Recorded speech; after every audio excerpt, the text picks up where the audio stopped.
Bienvenue chers amis à la toute première vidéo de la collection C-Cent. Cette vidéo va être consacrée au modèle OSI. Le modèle OSI, comme vous le savez, c'est l'un des modèles référentiels, comme aujourd'hui on peut prendre comme exemple le modèle TCP/IP qui a été conçu par le Department of Defense. OSI a été conçu par ISO, qui est l'Organisation internationale pour la standardisation.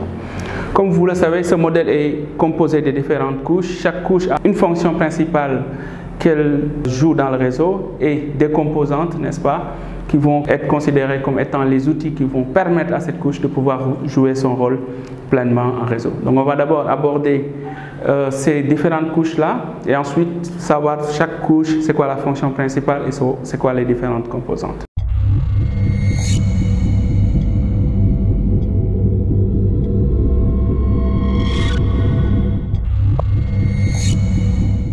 Alors, comme vous le voyez, on a 7 couches, commençant par la couche application, on a la couche présentation, la couche session, transport, network, data link and physical. Donc ça nous fait 7 couches.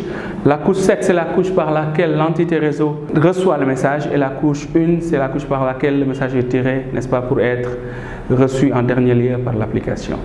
Alors, on va commencer couche par couche, essayer de définir pour chaque couche c'est quoi la fonction principale ou les fonctions principales et ensuite les différents composants qui ont un rôle à jouer sur cette couche-là. La couche application, comme son nom l'indique, des fois on l'appelle aussi la couche applicative, est considérée comme étant l'interface d'utilisation dans le réseau. Ça veut dire quoi?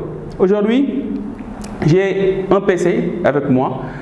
Je dois envoyer un message via WhatsApp, je dois envoyer un message, un mail peut-être avec Outlook, je dois surfer Internet utilisant mon navigateur.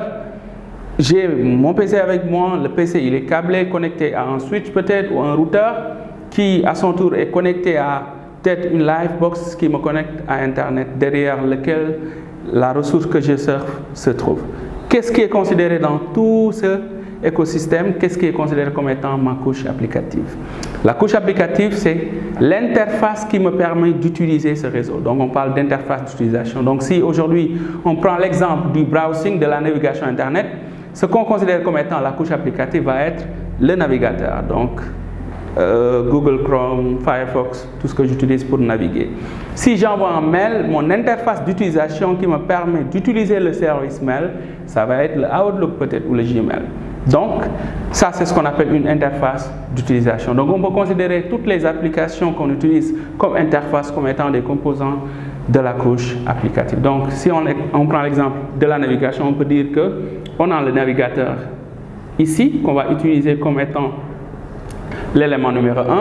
L'élément numéro 2 va être le serveur web que je consulte pour avoir par exemple une page que je vais consulter, que je vais regarder. Et entre les deux, il y aura forcément un protocole qui va assurer le transfert de ce contenu web-là qu'on appelle HTTP. Donc HTTP, le browser et le serveur web se considèrent pour moi comme étant la couche applicative. On peut avoir exactement la même chose pour le mail où on a le Outlook d'un côté, de l'autre côté on a le Exchange Server et au milieu on a les protocoles SMTP POP3.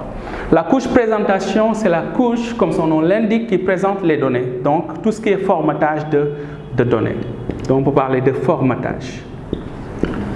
Cela veut dire que tout ce qui tourne autour du fichier, de l'extension du fichier, on peut parler de l'encodage, tout ce qui tourne autour de la compression, du cryptage, n'est-ce pas? Tout ça, ça entre dans les rôles de la couche présentation. Donc on peut mettre ici cryptage, on peut mettre compression, mais aussi ce qu'on appelle l'encodage ou l'extension des fichiers.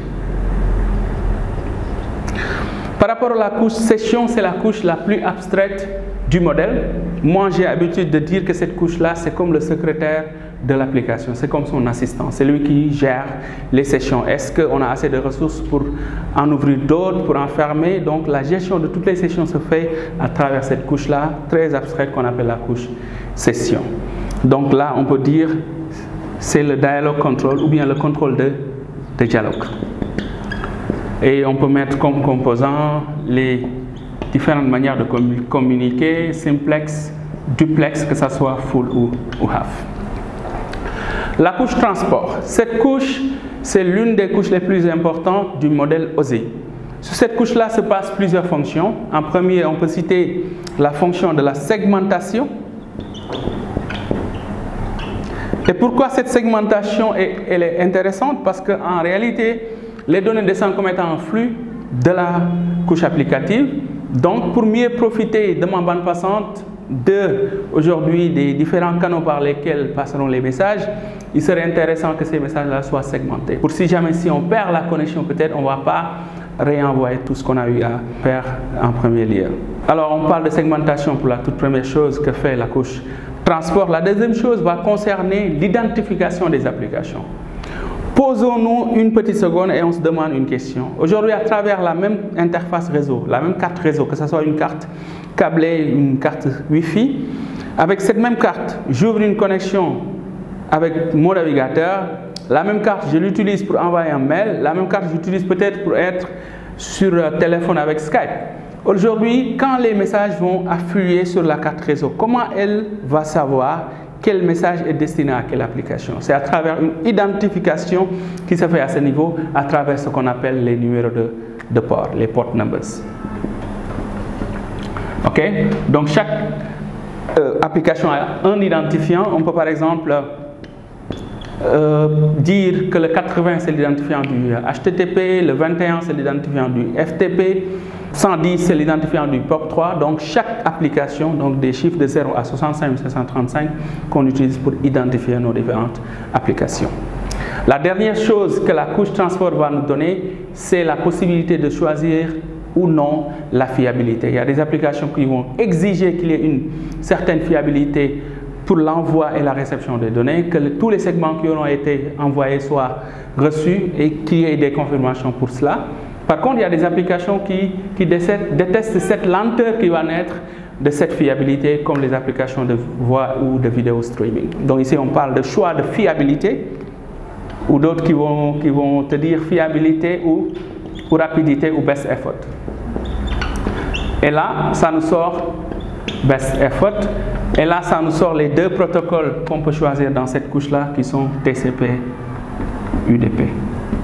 Alors, pour la couche réseau, la couche network, c'est la couche qui gère deux choses. D'abord, l'identification. On a parlé tout à l'heure de l'identification des applications. Cette fois-ci, c'est l'identification des réseaux à travers ce qu'on appelle les adresses logiques, comme l'adresse IP. Et la deuxième fonction va être la sélection de chemin, du meilleur chemin, ou bien, avec un autre terme, le routage qui se fait avec les routeurs. Donc, on peut ici mettre routeur, IP, IPX, n'importe quel protocole de niveau 3. Data Link, c'est la couche qui gère le contrôle d'accès aux médias, au support de transmission.